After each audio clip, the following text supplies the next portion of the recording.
Muito bem. Pode colocar, Rafael, por favor, a projeção aqui. E vocês podem deixar o áudio aberto, tá? Do computador, que depois vai ter ali um áudio. Queridos, esse é o tema que nós vamos estudar nesta manhã. Os 4 tempos de angústia. Para você, amigo que está conosco, vocês que são os nossos convidados nesta manhã e vocês que nos acompanham pela internet também, eu quero mesclar aqui a exposição desta manhã, apresentando textos da Bíblia e textos da escritora favorita dos adventistas do sétimo dia, Ellen White, né, que nós cremos que foi inspirada por Deus e deixou mensagens para a igreja. Então, só para você entender, vai aparecer ali referências, livro Grande Conflito, outra coisa. Foi essa autora, esta senhora chamada Ellen White, que escreveu e que nós cremos que foi inspirada por Deus e comenta a Bíblia, ajuda a entender assuntos que talvez não ficam tão claros assim, mas sempre lembrando que a Bíblia é a palavra de Deus e toda suficiente para apontar o caminho da salvação, que é Cristo Jesus. E por que eu escolhi esse tema para estudarmos nesta manhã, queridos? O irmão Paulo até mencionou aqui na oração, estamos vivendo um período de bastante comoção mundial, essa guerra, né, inesperada lá naquela região da Europa.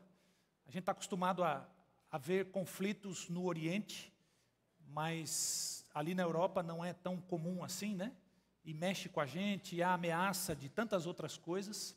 Nós estamos vivendo, agora parece que melhorou um pouquinho, mas estamos vivendo esses últimos anos com relação aí ao Covid, à pandemia, e dificuldades financeiras, e tantas coisas que estão acontecendo nesse mundo. E isso nos indica, queridos, que nós estamos de fato muito perto da volta de Jesus. E por isso a gente precisa estar preparado para isso. A Bíblia nos adverte de que quanto mais próximo do tempo do fim, quanto mais perto da volta de Jesus, as coisas iriam complicar-se ainda mais. É claro, queridos, que no nosso coração, e ano de eleição, ano de alguma possibilidade de mudança, a gente acredita, a gente procura tentar de alguma forma fazer com que as coisas melhorem, mas eu não quero ser pessimista, queridos, mas à luz da palavra de Deus, a gente sabe que isso não vai acontecer.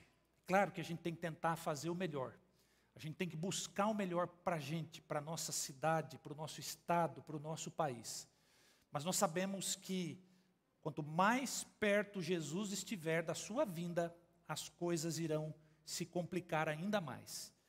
E nós vamos estudar, portanto, nesta manhã, 4 tempos de angústia que o povo de Deus vai passar. Na verdade, um deles já passou, desses 4 tempos de angústia, mas nós vamos considerar rapidamente sobre ele. E mais 3 que estão por vir, e como nós podemos nos preparar para esse período. Então, os 4 tempos de angústia, queridos, são os seguintes. O primeiro deles, que é o que já passou, é o tempo da angústia relacionado a um período profético de perseguição, que aí envolveu a Inquisição e outras coisas, que é mencionado nos 1260 dias ou anos, né, na profecia, e esse tempo terminou, de acordo com a profecia, com o cômputo profético, no ano 1798. Mas a gente vai falar um pouquinho sobre isso. Um segundo tempo de angústia é conhecido como o pequeno tempo de angústia. E quando é que ele vai acontecer? Ele ocorre um pouquinho antes da oportunidade de salvação ser encerrada, um pouquinho antes da porta da graça se fechar. O terceiro tempo de angústia, ele é conhecido como a grande angústia, e ele ocorre depois que a oportunidade de salvação for encerrada, depois que a porta da graça se fechar. E o quarto e último tempo de angústia, ele é conhecido e mencionado na palavra de Deus como a angústia de Jacó. E esse tempo de angústia vai ocorrer depois da emissão de um decreto de morte para com os cristãos, aqueles que forem leais e fiéis a Deus. Então, é sobre isso que nós vamos estudar nessa manhã, e depois nós vamos entender como que a gente pode se preparar para tudo isso. Vamos lá. Primeiro tempo de angústia. Abra comigo a sua Bíblia no livro do Apocalipse, no capítulo 12, no verso 6. Você que está em casa, acompanhe também, abra a Bíblia. Talvez você não pôde estar na igreja nesta manhã por algum motivo, mas faça do seu lar agora a casa de Deus, o lugar da habitação do Senhor. Faça da sala, da cozinha, do quarto, onde quer que você esteja, o seu lugar de culto a Deus. E você vai ler comigo então Apocalipse capítulo 12, verso 6. Esse texto, Apocalipse capítulo 12, verso 6, é um dos textos da Bíblia, especialmente do livro do Apocalipse, que fala sobre um período de 1260 dias que nós vamos ver aqui, e em profecia, dia representa um ano, então são 1260 anos. Apocalipse capítulo 12, verso 6 diz assim, ó: a mulher, porém, fugiu para o deserto, onde lhe havia Deus preparado lugar para que nele a sustentem, preste atenção, durante 1260 dias. Rapidamente, mulher, de acordo com o que nós entendemos da profecia, significa, né, a igreja, o povo de Deus.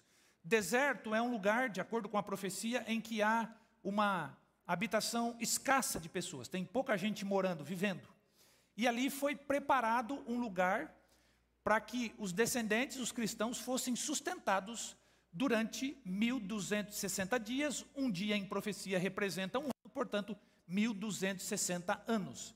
De acordo com o entendimento profético que nós temos, queridos, do livro do Apocalipse, da profecia bíblica, esse período começou no ano 598, por uma série de acontecimentos, que a gente não vai entrar em detalhes aqui, e terminou no ano 1798, dando então 1260 anos, por uma série de acontecimentos que nós não vamos também mencionar aqui. Mas esse foi um grande também período de angústia para o povo de Deus, porque durante esse período, durante esse período, ocorreu o que nós conhecemos como a Santa Inquisição, que de santa não tinha coisa nenhuma. Muitas pessoas perderam a vida. Durante esse período, por exemplo, ocorreu o massacre da noite de São Bartolomeu. Você já ouviu isso? Talvez estudando na escola, mais de 70 mil cristãos morreram numa só noite. Pessoas foram dependuradas, foram despedaçadas, jogadas às feras, queimadas vivas. Foi um período em que muitos dos mártires, ou das histórias de martírio que nós conhecemos, aconteceu.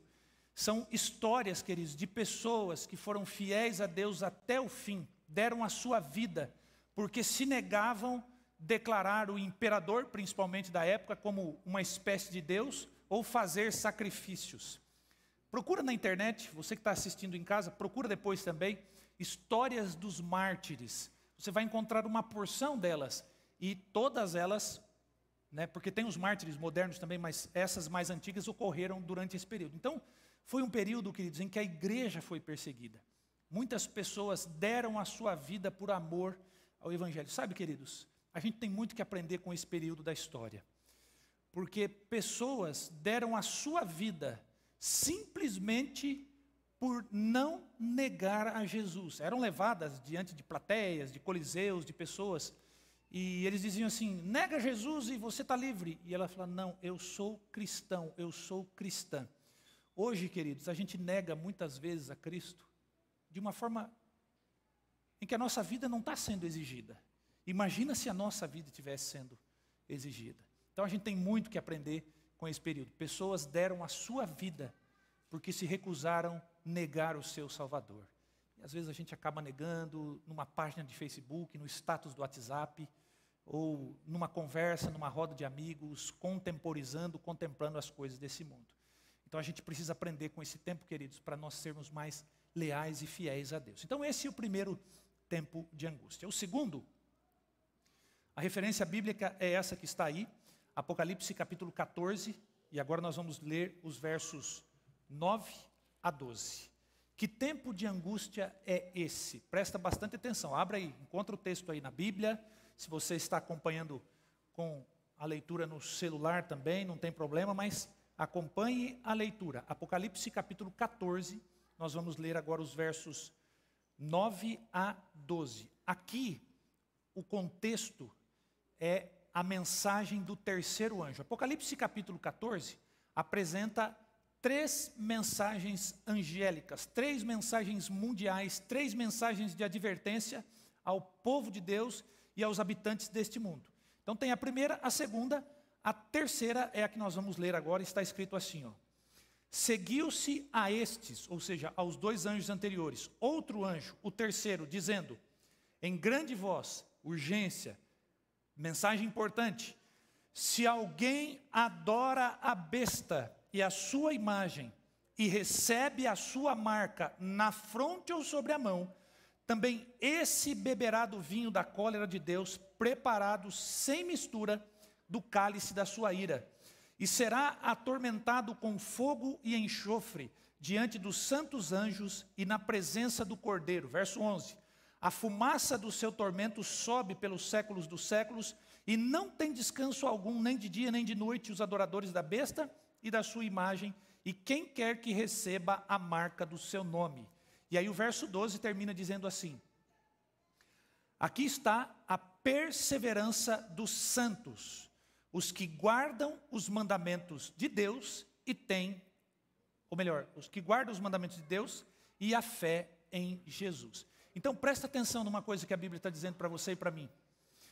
Em que contexto a mensagem do terceiro anjo é anunciado? Ou anunciada, melhor dizendo. No contexto da emissão da marca da besta, ou da divulgação, da propagação da marca da besta. Então esse é um detalhe importante que você e eu precisamos entender. Então esse segundo tempo de angústia, que a gente vai considerar agora, ele está relacionado a esse período. Que período? O período em que será emitido, em que será exigido da população mundial que se receba a marca da besta na mão ou na fronte, conforme ensina Apocalipse capítulo 13, é o capítulo anterior. Então, este momento de angústia, ele está relacionado a esse período. E qual é o contraste aqui entre aqueles que vão receber a marca da besta e aqueles que não vão?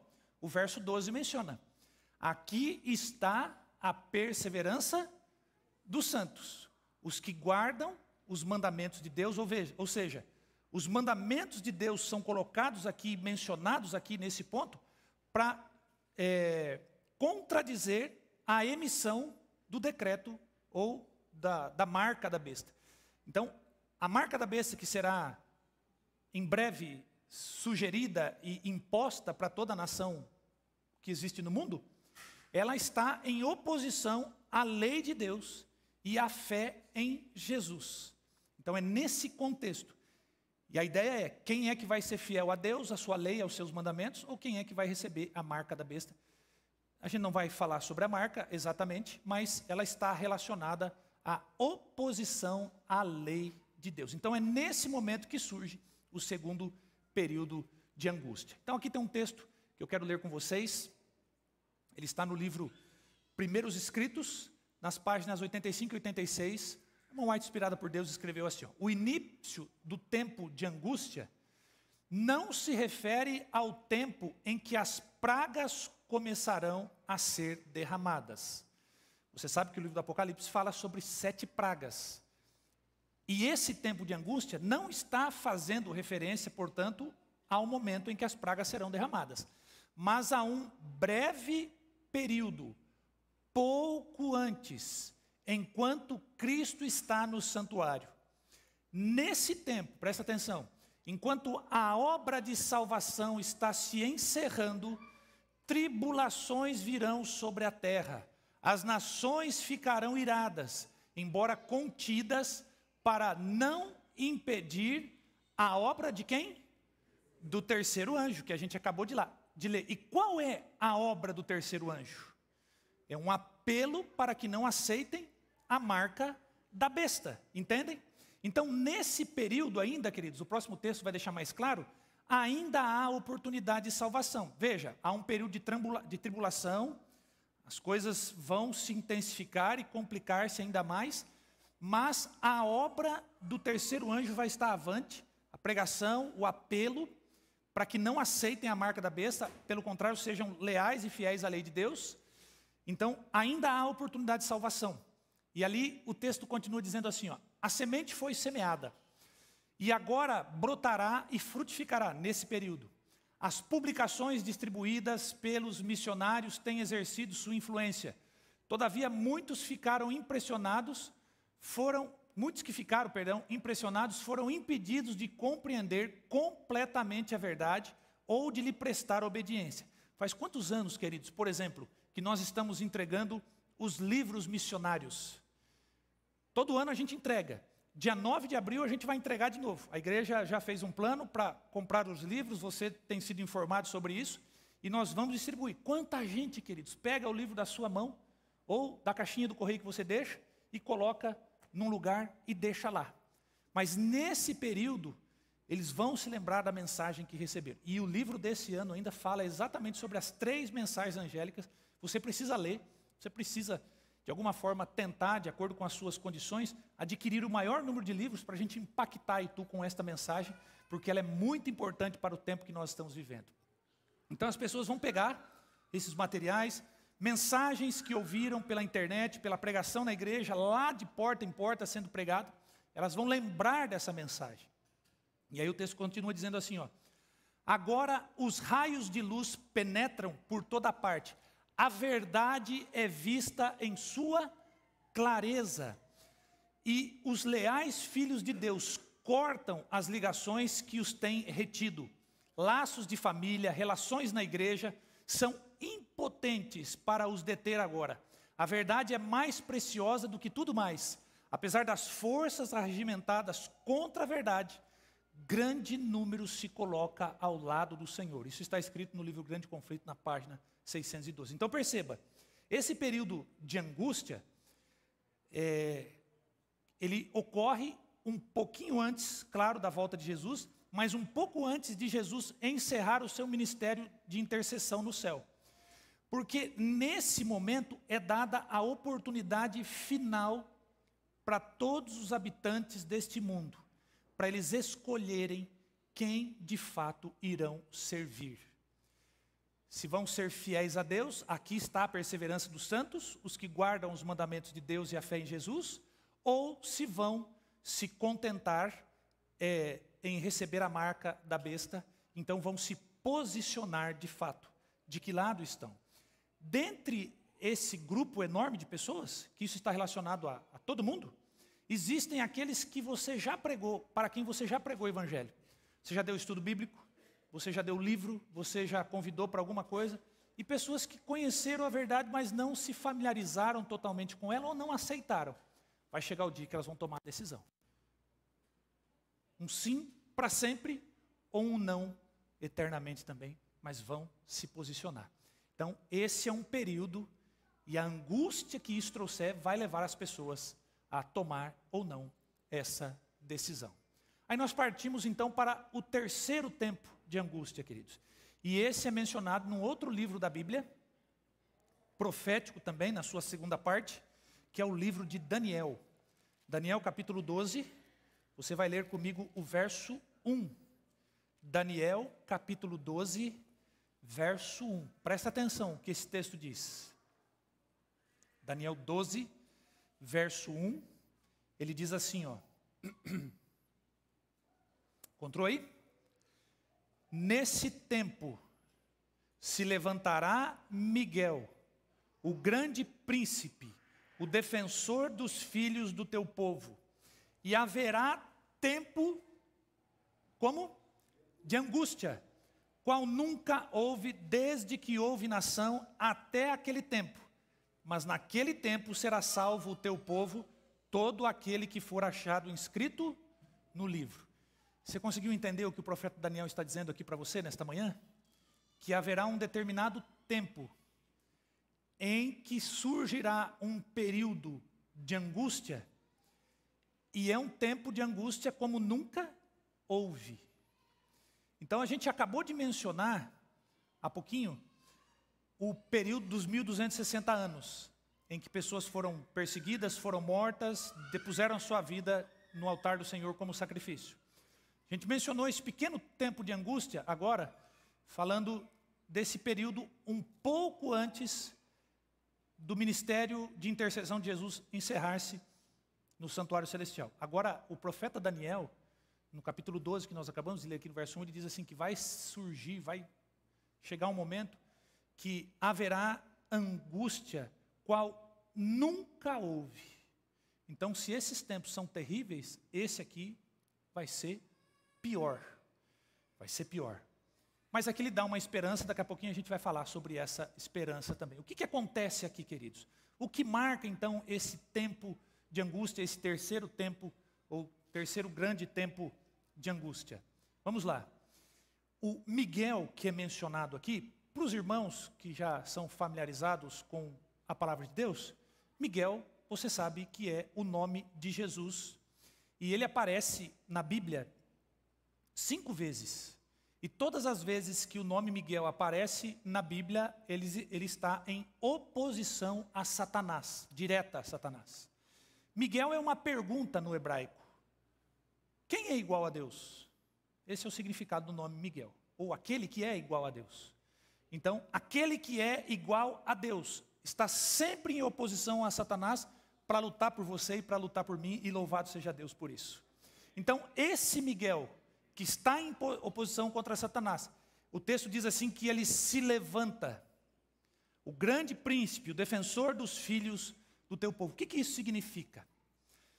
Significa, queridos, que esse texto está marcando o momento exato em que a obra de intercessão feita por Cristo no santuário, em seu e em meu favor, se encerra. Termina o tempo da graça. Não há mais oportunidade de salvação. Quem está salvo, está salvo. Quem está perdido, está perdido. Todas as chances foram dadas, todos os apelos foram feitos. O Espírito Santo insistiu fortemente no coração de cada habitante que já viveu nesse mundo, e principalmente os que estarão vivos por ocasião desse momento. Não há mais oportunidade de salvação. O último apelo foi feito, saiu o decreto, solicitando que as pessoas recebam a marca da besta. Então, quem tinha que decidir, para um lado ou para o outro, decidiu. Acabou, não tem mais chance. Então, é nesse momento que ele se levanta. E o levantar-se de Miguel no santuário celestial significa que acabou o tempo de intercessão. Quem tomou a sua decisão? Para o lado da salvação, amém. A coroa da vida está reservada e garantida. Quem decidiu ficar do lado oposto, também vai receber a sua recompensa. Então, acontece o seguinte, deixando ele, Jesus, Cristo, o santuário, as trevas cobrem os habitantes da terra. Removeu-se a restrição que estivera sobre os ímpios. E Satanás tem domínio completo sobre os que finalmente se encontram impenitentes. Presta atenção, a força dessas palavras. Terminou a longanimidade de Deus. O mundo rejeitou a sua misericórdia. Desprezou-lhe o amor, pisando a sua lei. Os ímpios passaram os limites de seu tempo de graça.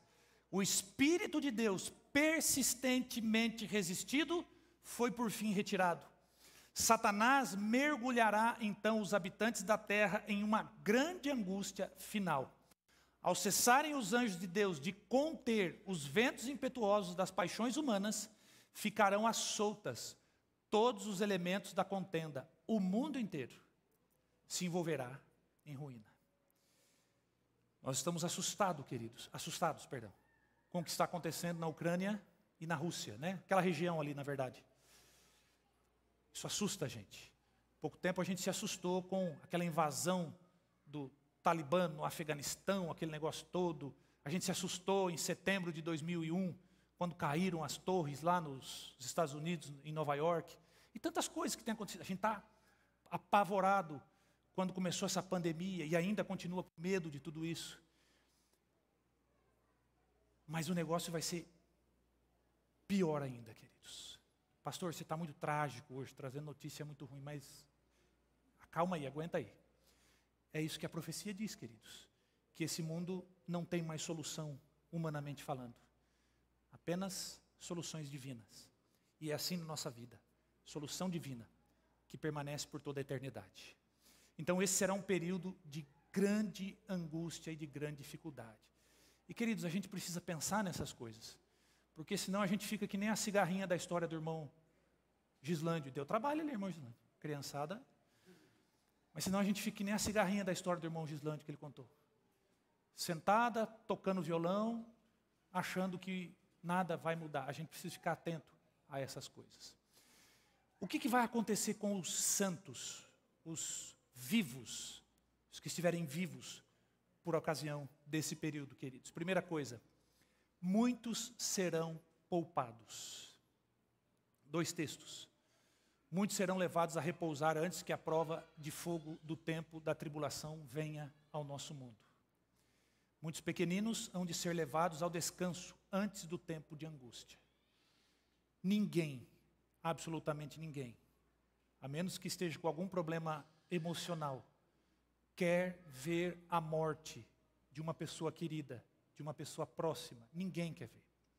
Basta alguém ficar doente, seja o diagnóstico da doença que for, a gente manda pedido de oração para todo mundo, para toda a igreja, para todo lugar, para todo o Brasil, para todo mundo. Porque a gente não quer, a gente quer que alguém ore, interceda, se ajoelhe, para que essa pessoa se recupere, para que ela restaure a sua saúde. E às vezes a gente pensa que Deus não está nem aí para a nossa oração, porque a gente ora e a pessoa descansa. Mas entenda uma coisa, pode ser que Deus está privando do pior. Isso não é uma explicação para a morte, queridos, porque a morte não tem explicação. Aliás, tem uma explicação que é o pecado. Mas entenda uma coisa, se as suas orações forem deferidas, quando você solicitar pela saúde e restauração de alguém, e esse ente querido, essa pessoa que você ama vier descansar, entenda, talvez Deus esteja poupando do pior. Vai ser difícil para você, vai ser difícil para mim se eu perder alguém também. Conviver, ou continuar vivendo sem a companhia da pessoa.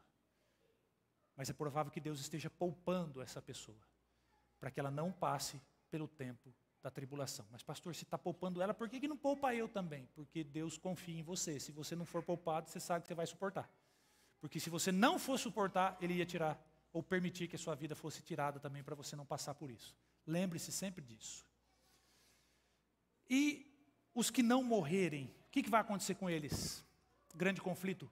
Página 626. Ainda que os inimigos os lancem nas prisões, as paredes do calabouço não podem interceptar a comunicação de sua alma com Cristo. Todos podem abandonar você no fundo de uma prisão, mas Cristo jamais vai abandonar você. A sua comunicação com Ele vai continuar aberta. O sinal de Wi-Fi com o céu vai continuar disponível, queridos. Não importa o lugar. Não podem interceptar a comunicação de sua alma com Cristo. Aquele que vê todas as fraquezas e sabe de toda provação, está acima de todo poder terrestre. E anjos virão a eles nas celas solitárias, trazendo luz e paz do céu. Muitos encontrarão refúgios na montanha, ou nas montanhas. Então, se você estiver vivo por ocasião disso, desse tempo de angústia, quando a porta da graça se fechar, saiba que o céu vai continuar aberto para você. E que anjos de Deus, os anjos que foram estabelecidos por Deus para cuidar de você, o seu anjo da guarda, vai estar ao seu lado, trazendo paz e luz ao seu coração, no momento de maior treva espiritual que esse mundo já testemunhou. Então confie que Deus vai estar com você e comigo também. E aí, queridos, nós chegamos no 4º e último tempo de angústia, que é o tempo de angústia conhecido como angústia de Jacó. Jeremias, capítulo 30, verso 7. Você pode abrir aí a sua Bíblia. Lembrando aí você que está em casa nos acompanhando também, abra aí a sua Bíblia, pega a sua Bíblia, abra a sua Bíblia, leia da fonte aquilo que Deus tem revelado para você. Jeremias 30, verso 7. Prestem atenção, o que o texto diz aqui. Jeremias 30, verso 7. Ah, que grande é aquele dia, e não há outro semelhante. É tempo de angústia para Jacó. Ele, porém, será livre dela. Angústia de Jacó. Por quê? O profeta Jeremias apresenta aqui o Jacó e a angústia dele. Você conhece um pouquinho da história de Jacó. Você sabe que ele enganou seu irmão, foi para um outro lugar, lá ele se casou, teve um monte de filhos, e um dia ele estava voltando para casa, ele recebeu a notícia que aquele irmão que ele enganou no passado e que tinha prometido matar ele quando o pai e a mãe dele morressem, estava vindo ao seu encontro. E agora ele está ali já, numa certa idade, com a ameaça do seu irmão viva ainda na sua mente, e ele ouve que o seu irmão vem, Esaú, que não é o nosso irmão Esaú, né, irmão Esaú? Que ele vem com 400 soldados, ou 400 homens, melhor dizendo, ao encontro dele. Jacó pensou na hora assim, agora ele vai cumprir a promessa dele, ele vai me matar. Jacó desce para um lugar chamado Val do Jaboque, um vale. E ali ele está em oração, angustiado, pedindo perdão e misericórdia para Deus, para que Deus livre daquilo tudo, o livre a sua família também. E de repente vem a noite, escuro, um breu, não tinha iluminação elétrica. Alguém coloca a mão no ombro de Jacó. E quem que ele imagina que seja? Ou é Esaú ou é um dos homens dele. E Jacó se vira e começa uma luta, uma briga descomunal. E ele segura, daqui a pouco Jacó percebe que não é um ser humano que está ali. E ele, você não sai daqui se eu não te abençoar. E o anjo do Senhor, que é o próprio Cristo, diz assim, você tem que me liberar porque está amanhecendo, eu preciso ir embora. E Jacó não solta. Até que ele toca na coxa de Jacó, Jacó cai ferido, e Deus muda o nome dele, abençoa, e a história, o resto da história você conhece. Só que até que isso acontecesse, ele passou por uma grande angústia, uma grande luta. E é por isso que Jeremias coloca a angústia de Jacó aqui.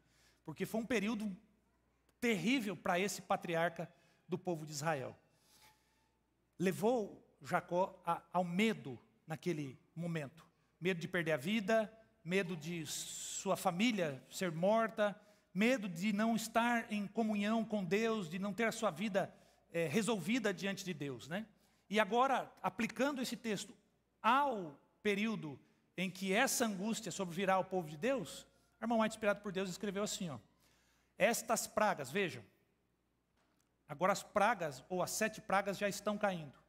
O que marca o início do derramamento das 7 últimas pragas? O fechamento da porta da graça. Em algum momento a gente vai estudar sobre as 7 pragas aqui. Quando a porta da graça se fecha, as pragas são derramadas sobre esse mundo. Então veja, estas pragas, as 7 pragas lá do Apocalipse 16, enfureceram os ímpios contra os justos, pois pensavam que nós havíamos trazido os juízos divinos sobre eles, e que se pudessem livrar a terra de nós, as pragas cessariam. Saiu um decreto para matarem os santos, o que fez com que esses clamassem dia e noite por livramento. Esse foi o tempo de angústia de Jacó. Então esse tempo de angústia, queridos, vai acontecer depois que a porta da graça se fechar, e quando sair então o decreto de morte. O que vai estar acontecendo? O mundo vai estar pegando fogo, muito pior do que está hoje, como eu já mencionei. E haverá um grupo de pessoas, quem é esse grupo? Os que guardam os mandamentos de Deus e têm a fé em Jesus, que não vão se adequar ao sistema imposto pela besta e a sua marca. A população mundial vai entender que os juízos que estão caindo, ou as pragas que estão caindo, estão acontecendo porque esse grupo insiste em fazer diferente do que todo mundo está fazendo. E eles pensam assim, se a gente eliminar esse grupo, a gente resolve o problema. Então é emitido um decreto de morte. Pastor, isso realmente pode acontecer? Pode, queridos. Isso já aconteceu no passado. E não faz nem muito tempo. Isso pode acontecer. E as coisas que nós temos visto, os movimentos que a gente tem percebido, mostram que isso não é difícil de acontecer. Leia o livro de Esther, você vai ver uma história semelhante a essa. O que causará a angústia, queridos, de Jacó? Rapidamente aqui, ó, 5 coisinhas. Primeiro, o medo de ser morto. Nós temos um instinto de preservação. Ninguém quer morrer. E agora você é ameaçado de morte. Você não quer morrer. Medo de ser morto. Segunda coisa, medo de não terem se arrependido dos seus pecados. Será que realmente eu me arrependi de todos os pecados? Será que tem algum pecado que eu não me arrependi? Isso causa angústia. Medo de não ter os pecados perdoados. Será que Deus realmente perdoou os meus pecados? Consciência da fraqueza e indignidade. Realmente, eu não tem jeito, olhando para mim, como é que Deus vai me salvar? Será que está tudo certo? 5, medo de desonrar a Deus. Senhor, e se eu for pressionado e eu vier a negar o Senhor? Medo de desonrar a Deus. São 5 pontos desse período da angústia de Jacó. O que vai terminar, eu vou pular essa parte aqui porque o tempo está correndo, depois eu menciono em outro momento isso aqui com vocês. Como a gente pode se preparar, queridos, para o tempo de angústia, ou os 3 tempos de angústia que vêm aí para frente. Então até agora nós vimos os 4 tempos que vai acontecer. Agora, como é que eu posso me preparar para isso? Primeira coisa, nós precisamos, queridos, tomar cuidado com os pequenos pecados. Por que os pequenos, pastor? Porque os grandes, eles são tão evidentes que a gente fica mais esperto com eles. Mas os pequenos pecados, coisas que a gente faz sem ninguém ver, coisas que a gente acaricia no coração. Visualização de uma coisinha ali, uma mentirinha que aparentemente não tem validade nenhuma. Sabe, coisinhas pequenas? Sabe que uma formiga ou uma... Como é que é o coletivo de formiga mesmo? Me ajuda aí. Como? Formigueiro. Um formigueiro pode destruir uma cidade, você sabe disso, né? Eles cavam por baixo lá e brum, arrebenta tudo. Essas coisinhas pequenas, queridos, são aquelas que vão destruindo a vida da gente. O tempo de comunhão com Deus que vai se reduzindo cada vez mais. A gente começa a pensar que princípios que foram exarados pela palavra de Deus já não são assim tão importantes mais, a gente vai baixando a guarda. Então a gente precisa tomar muito cuidado com essas coisas, porque pequenas coisas levam a grandes ruínas. Então a gente precisa fazer, queridos, um exame diário da nossa vida. Sabe quando a gente deita para dormir? Coloca lá o travesseiro na cara para ninguém te incomodar e fica pensando o que você fez durante o dia. E aí você vai encontrar onde você, de repente, errou. E no outro dia, quando a experiência repetir e você for cometer o mesmo erro, opa, isso aqui não dá certo, deixa eu já me prevenir. Então, essa é a primeira coisa que nós precisamos fazer, queridos. Eu mencionava aqui para a classe, na hora da escola sabatina, a propósito, uma classe muito animada, eu falei aqui, o pessoal participando, que só existe um tipo de sacrifício na Bíblia que não aparece a oportunidade de sacrifício por ele. Um tipo de pecado, perdão, que é o pecado que não é confessado, que não se tem arrependimento. Então, examine a sua vida. Examine a sua vida. Segunda coisa, entregue-se constantemente a Deus, né? A entrega do eu. E aí entra a comunhão, a fidelidade total e a obediência. Nós somos muito... nós temos a facilidade grande, queridos, de privilegiar o eu. Isso é natural do ser humano, o egoísmo que está em nós por causa da miserável natureza pecaminosa. E entre o que Deus pede e aquilo que nós gostamos, a grande tendência é de fazer aquilo que a gente gosta e não aquilo que Deus pede. Principalmente hoje, quando se diz aí de forma maciça, de que os princípios não são tão absolutos assim, você é juiz de si mesmo. Para alguns é errado, para outros não, e está tudo bem. E não está tudo bem coisa nenhuma. Então negue-se a si mesmo. Entre o que Deus diz, o que Ele pede e o que você gosta. Faz o que Deus pede, faz o que Ele está mandando. Que é melhor. A gente vai estar preparado para o tempo de angústia. Terceira coisa, queridos. Discernimento. A gente precisa disso. Para nós entendermos que tanto a salvação nossa, ou de alguém, quanto a perdição nossa, ou de alguém, é uma questão única e individual. Olha esse texto de Ezequiel, está aqui na tela.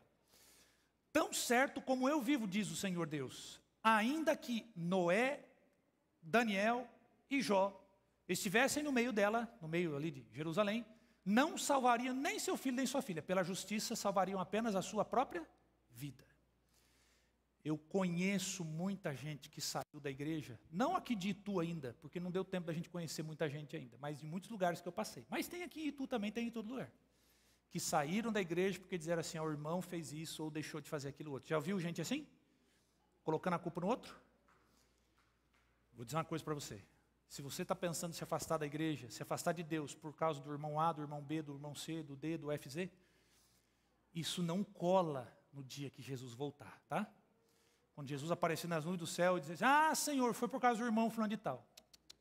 Isso não cola. Resposta errada, pode arrumar outra coisa. Essa não dá certo. Tanto a sua salvação é individual, o fato da sua esposa estar orando do seu lado não significa que a oração vai beneficiar você. O fato de alguém estar intercedendo por você não significa que isso vai beneficiar você, no que diz respeito à salvação, eu estou falando. A experiência de quem está perto de você não pode ser a sua experiência. Você tem que ter a sua experiência com Deus, o seu convívio com Deus, a sua comunhão com Deus. Então, tanto a salvação quanto a perdição é uma escolha nossa, individual. Não se afaste dos caminhos de Deus por causa de A ou B, porque isso não é desculpa, não dá certo, não funciona. Se você se afastar é porque você quis se afastar. Não há poder no universo que faça você pecar, sabia disso? Embora haja uma força interior e exterior, natureza pecaminosa e o Satanás ali perturbando a sua cabeça, ninguém pode fazer você pecar.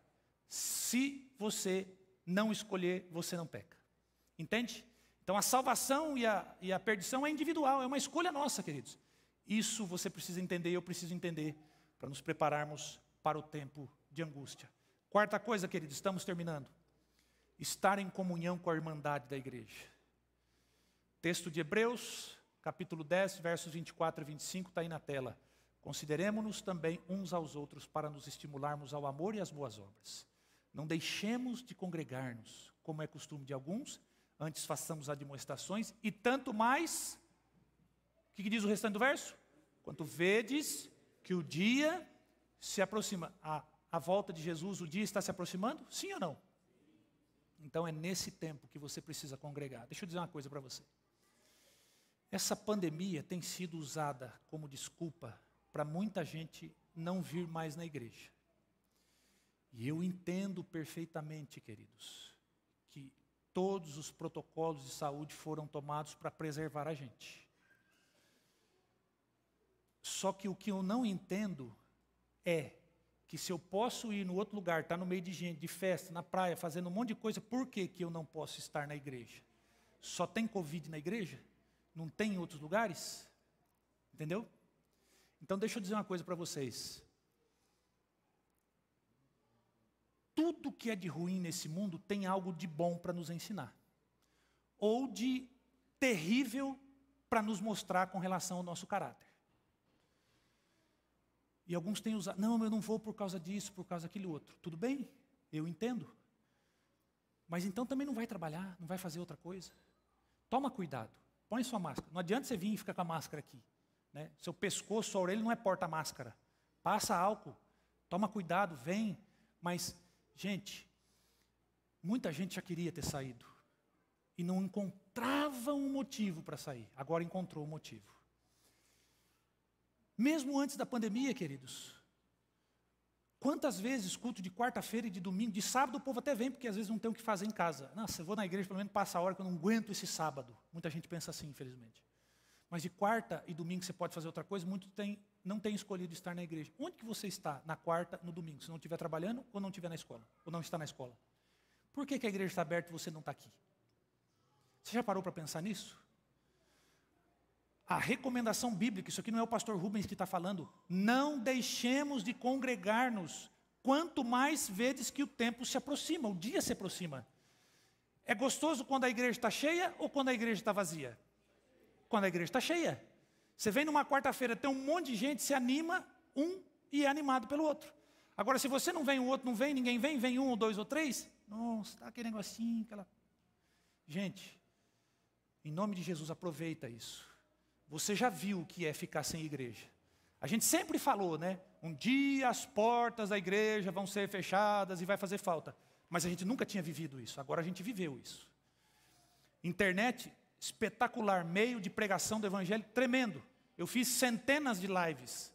Preguei de casa, preguei da igreja, preguei de um monte de lugar. Porque a igreja estava fechada. Mas quando a igreja estava aberta, a gente tem que estar lá na igreja. Ah, pastor, estou com febre, estou doente. Então assiste em casa, não tem problema. Mas quando a igreja está aberta, venha. Gente, sabe o que você ensina para o seu filho e para a sua filha?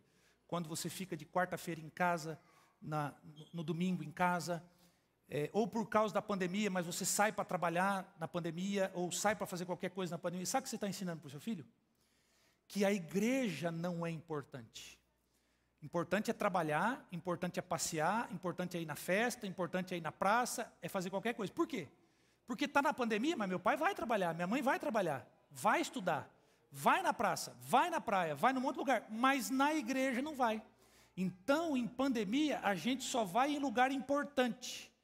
E importante é trabalhar, estudar, ir na praia e passear. A igreja não é importante, porque senão o papai e a mamãe iam na igreja na pandemia. Mas por causa da pandemia, a igreja não é importante, ele não vai. Entende? Então toma cuidado com o que você está ensinando para o seu filho. Não por palavras, mas por exemplos, por demonstração. E toma cuidado também com o que você está ensinando a si mesmo. A igreja ainda continua relevante.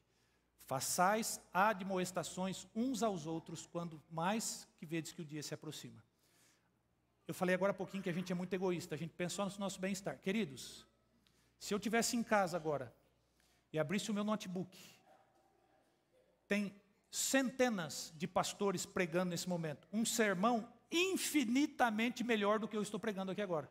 Mas nem põe perto. E eu com um controlinho ou com o dedo ali, esse aqui eu gosto, esse eu não gosto. Eu poderia estar fazendo isso. E poderia estar ouvindo uma mensagem muito melhor do que essa que eu estou pregando aqui para vocês. Se eu pensasse em mim apenas. Mas eu não posso pensar só em mim, eu preciso pensar no meu irmão. Então o dia que você estiver em casa desanimado e pensar assim, hoje eu não vou na igreja. Não estou com vontade na igreja, porque a gente não tem vontade de ir na igreja. Mas eu vou porque o meu irmão, minha irmã precisa que eu esteja lá. Porque se eu estiver lá, vai ser bom para ele. A gente tem que parar de ficar pensando, queridos, que as coisas é só para a gente. Só vem a nós e o vosso reino nada. Então, por isso que ele diz ali. Porque é importante, queridos, para todos nós. Quinta coisa. Entender, queridos. Vou pular isso aqui também, que eu já falei bastante sobre isso. E o tempo já está passando. Vamos lá. Certeza do retorno daqueles que se afastaram. Tem pais e mães preocupados aqui com seus filhos, seus familiares que se afastaram da igreja de Deus. Olha o que a irmã White diz assim, quando a tempestade da perseguição realmente irromper sobre nós, as ovelhas genuínas ouvirão a voz do verdadeiro pastor. Serão feitos esforços abnegados para salvar os perdidos. E muitos que se desviaram do aprisco retornarão para seguir o grande pastor. Amém? É terrível a perseguição? Sim, é terrível. Mas Deus consegue tirar coisa boa da coisa ruim, queridos. E a perseguição, que será terrível para muitos, vai ser uma bênção para outros. Porque eles vão acordar e vão voltar antes que seja tarde demais. Então siga confiando, orando pelo seu filho, pela sua filha, pelo seu marido, pela sua esposa, por familiares. Porque pela graça de Deus, se eles ouvirem e deixar o Espírito Santo trabalhar no coração deles, eles vão voltar. E por fim, queridos, a última coisa. A certeza do cuidado de Deus. A certeza do cuidado de Deus. E aí eu encerro com a leitura do livro de Isaías. Capítulo 33. Você vai ler comigo os versos 15, 16 e 22. Queridos, eu sei que falar dessas coisas não é agradável. Ouvir que essas coisas irão acontecer não é nada agradável. Mas são necessárias, queridos. São importantes. Porque a gente vai acostumando com o mundo de um jeito que a gente acha que as coisas vão ficar para sempre do jeito que estão. Mas você conhece a Bíblia, conhece a palavra de Deus, conhece a profecia e sabe que as coisas não vão permanecer para sempre como estão. Esse mundo está maduro, queridos, para ser colhido. Tudo mostra isso. As evidências estão aí, só não vê quem quer, quem não quer. Então nós precisamos estar atentos a isso tudo. Porque os acontecimentos, como eu já mencionei, que estão ocorrendo agora, eles vão levar a esses acontecimentos que a gente acabou de refletir. Então a gente precisa estar preparado para isso, queridos. A gente precisa estar pronto. A gente não pode ficar fingindo de ser cristão, a gente precisa ser cristão de fato. Se é que eu desejo a salvação eterna. Se eu não desejo, eu não preciso fazer nada disso. Mas se eu entendo que o meu mundo não é aqui, que esse não é o lar que eu quero para os meus filhos, que esse não é o lugar que eu quero passar, e é onde eu não quero ficar aqui como cinza, depois de ser torrado pelo fogo que Deus vai fazer descer nesse mundo, então eu preciso me preparar. Eu sei que essas coisas causam medo em você, como causam medo em mim. A gente falar sobre uma coisa é uma coisa, a gente enfrentar essa coisa é outra, totalmente diferente. Mas a gente, vez por outra, precisa lembrar dessas coisas, queridos, porque vão acontecer, a gente querendo ou não. E nós estando ou não preparados. E se vamos acontecer, queridos, e se vão acontecer, melhor dizendo, então é melhor que nós estejamos preparados para elas. Agora, uma coisa que a gente jamais pode esquecer. A gente não pode enfatizar, olha, é isso ou aquilo outro. A gente precisa entender que vai acontecer, para que quando acontecer, a gente não chegue pego de surpresa. Mas de uma coisa a gente não pode esquecer, do cuidado constante de Deus conosco. E o livro de Isaías, falando sobre a aflição que o povo de Deus já enfrentou e que vai enfrentar, no verso 15 e 16 diz assim, ó: o que anda em justiça e que fala o que é reto, o que despreza o ganho de opressão, o que com um gesto de mãos recusa aceitar suborno, o que tapa os ouvidos para não ouvir falar de homicídios e fecha os olhos para não ver o mal. Este, quem tem essas características, habitará nas alturas. As fortalezas das rochas serão o seu alto refúgio. O seu pão lhe será dado. As suas águas serão certas. É para aquele que perseverar até o fim. Aqui está a perseverança dos santos. É para esses que o pão será dado e a água será certa. E aí o verso 22, queridos, termina dizendo: porque o Senhor é o nosso juiz, o Senhor é o nosso legislador, o Senhor é o nosso rei, Ele nos salvará. Amém? Ele nos salvará, queridos. A nossa esperança tem que estar nas mãos do Senhor. A nossa vida precisa estar nas mãos do Senhor. A nossa vida precisa, queridos, pelo poder de Deus e a graça do Espírito Santo que opera em nós, ser uma vida mais semelhante possível à vida do nosso Senhor Jesus Cristo, como Ele viveu quando esteve aqui nesse mundo. As coisas estão aí, queridos. Eu queria dar uma outra notícia para vocês nessa manhã, mas eu não pude. Elas vão acontecer. Só que a gente não precisa temer, se Deus for o nosso escudo e a nossa fortaleza. Ele prometeu que vai estar ao seu lado em meio à tribulação.